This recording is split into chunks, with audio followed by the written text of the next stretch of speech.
Okay, so then I sort of gave my, not definition, but my explanation of what I always saw as influencer marketing. How do you define influencer marketing? It was simply as to leverage an existing audience, a captive audience, to grow your own, to grow your business, to share your message. And that can only happen when you've connected with somebody who shares your values, and we'll talk about that later on today, and who you have taken the time to build a connection. Because you mentioned it, Bob, earlier, that people think, oh, it's just about the internet and about Instagram stars and just having them feature your product one time and then you're done.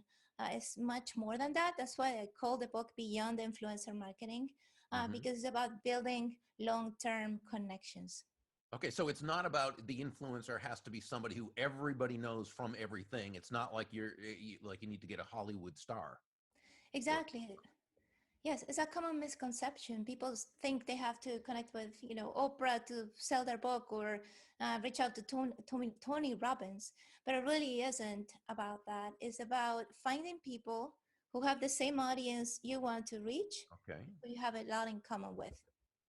So that's who's influential then in terms of, in this context. It's that person who has an audience that you'd like to reach, but you probably are not going to reach them at least as easily or effectively without their influence. Well, it's true. I mean, you could, for example, have advertisements, right, and reach that audience. But when somebody sees an ad, they're not going to trust you, right? They'll trust you when somebody, for example, you, Bob, say, okay, well, this is Cloris. She knows about influencer marketing. Your audience, who is a captive audience, already says, oh, I want to listen what Cloris has to say. It's a huge difference. You don't have to warm up that audience, as they say in marketing. That audience is already warm and open to what you have to say. Clarice, not Cloris. Okay, so let's get us started. How do we begin? And by the way, let's say it's a person who's the local insurance agent. How does that person tap into influencer marketing?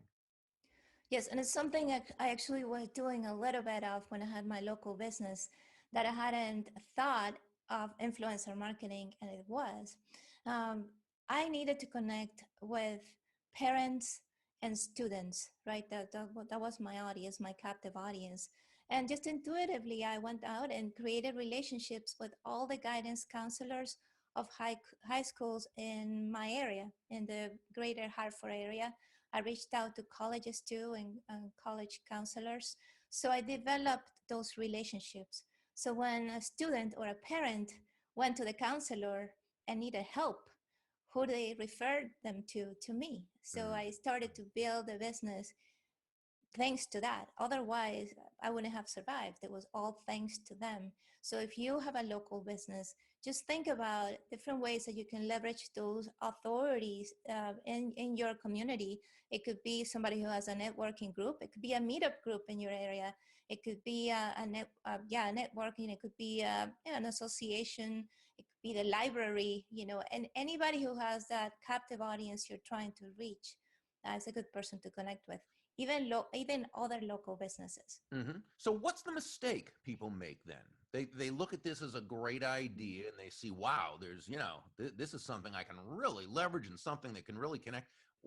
What do they do wrong naturally as human beings? That just kind of happens before they know better. Well, there are two things come to mind. First, if you think about this, the whole, the underlying principle in Beyond Influencer Marketing is the go-giver principle. I thought about this throughout the whole writing of this book. I said, really, it's true. It really is about giving.